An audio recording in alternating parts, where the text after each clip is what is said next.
What's happening, my beautiful people? My name is Dirty Mike, and today, my friends, I'm bringing you that premium content. We got the top 5 formations in FIFA 17. I've been getting a lot of questions to go into some depth. I'm going to do tactics as well as instructions on each of these formations with Ovi, and that'll be coming out later next week. I would think for the earliest upload, I've got to speak with him.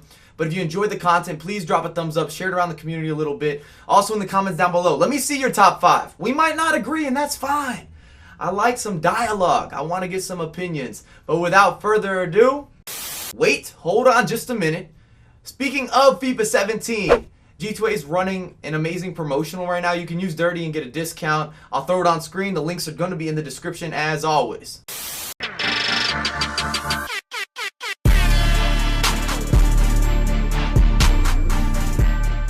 Let's begin with the honorable mentions, and for some of you guys, these 3 formations might slide into your top 5, and I would not be mad at that. Firstly, we're looking at the 4-3-1-2, and this is for players that prefer to play narrow, and something that I want to address with FIFA 17, you're going to appreciate the balance. You can play wide or you can play narrow, and both will have success. EA's done a great job, hoping they don't patch the game, please don't patch the game. It feels similar to FIFA 16, but all the complaints that you've had about the title, well, they're kind of fixed. I can't believe it. I like to give credit where credit is due. The passing is better, the defending is more manual, slide tackles have been reduced. I could do a full review. In fact, if you want to see a FIFA 17 review, please drop a comment, drop a like, tell me. I'll put it together and we can cover all the game modes and the good, the bad, the ugly, but there's a lot of good, and I want to give credit when EA has done some major moves. They've made some change. They listen to the community. I don't know who's been over there actually emailing folks. Just don't patch it. Just don't patch it. Next up, we've got the 4-2-2.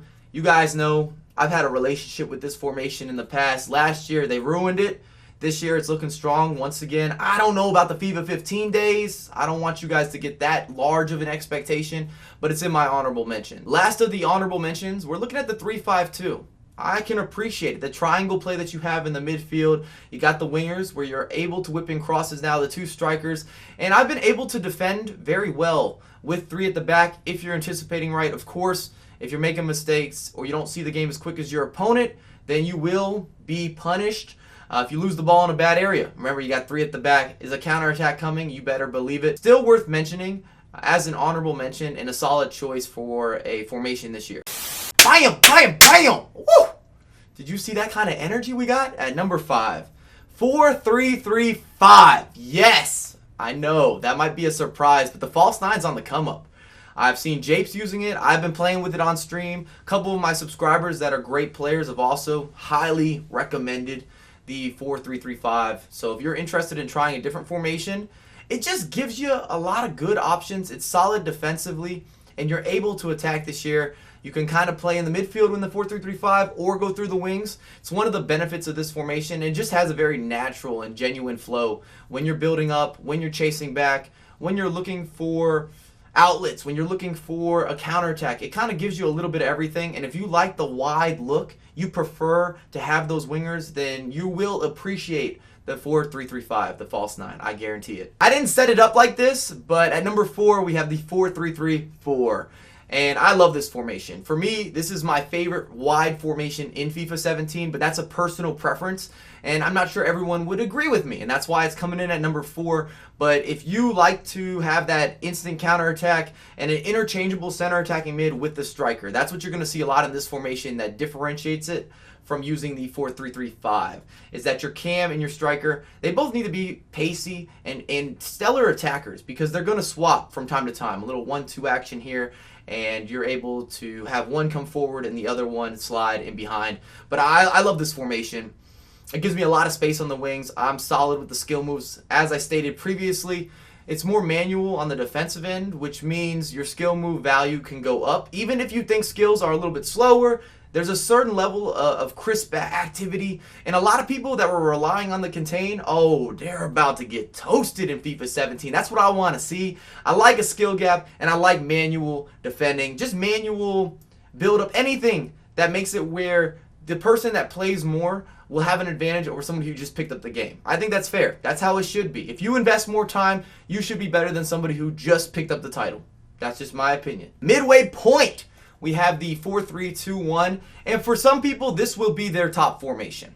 You still have a counterattack from the heavens. The FIFA gods will reward you. If you win possession in the midfield, you will have outlets all day, every day. In the ground through balls, ooh, God, it makes me feel a certain type of way. Threaded through balls are not bad as well. You can let me know if you want a tutorial breaking down some more through ball vision and some of the threaded through ball details and intricacies. The downfall of the 4-3-2-1 last year, high pressure was something you could truly abuse because there wasn't a lot of punishment when you made a misread. This year, if somebody gets in behind, they're gone. If you have a speed advantage, you got pacey players and they're not tired, those center backs, they don't have a chance. And that's why this formation is good and it's bad. Just depending how you defend out of the 4-3-2-1 can be a little bit of a double-edged sword. One of my favorite phrases to use or a metaphor to kind of put together, where when you're counterattacking, you're going to love life. When you're being counterattacked or somebody gets in behind on you, you might not love it nearly as much.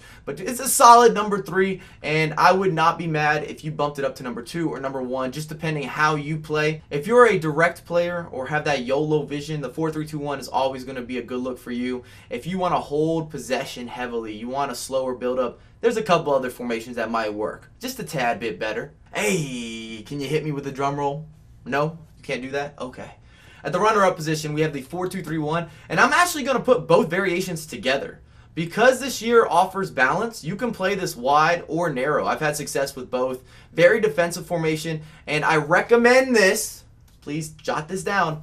This might be the best starter formation. If you don't know what you're doing in FIFA, you're not adjusting to a new title as quickly as you anticipated, 4-2-3-1 gives you everything and then some. It's a very defensive formation, but the players are positioned so well that building up and attacking, it's not going to be an issue for you. I'm expecting to go up against a lot of 4-2-3-1 and FUT champions, especially in the first couple months where people are still feeling out the title. So let me know what you guys think. Do you prefer the wide or do you prefer the narrow? Because I think they both work, and that's why I've linked them together. At number 1, you've probably guessed it at this point in the video, but we have the 4-1-2-1-2. And I'm also going to include both the narrow and the wide version of this formation because this year truly offers balance. Because you may have a preference where you want to play all the way up the middle or you want to have those winger options. And they are more valuable this year than they were in the previous installment. I prefer the 4-1-2-1-2 narrow, but I'm not upset if you go a different direction, if you prefer to have a little more space on the wings. And wingers always give you easy outlets. But if you enjoyed the content, drop a thumbs up, subscribe if you're brand spanking new. Remember, my name's Dirty Mike. I have the social icons up above, and I got a lot more flying out for you ASAP. Expect a double upload today. Be ready for that, okay? Sub boxes, be ready.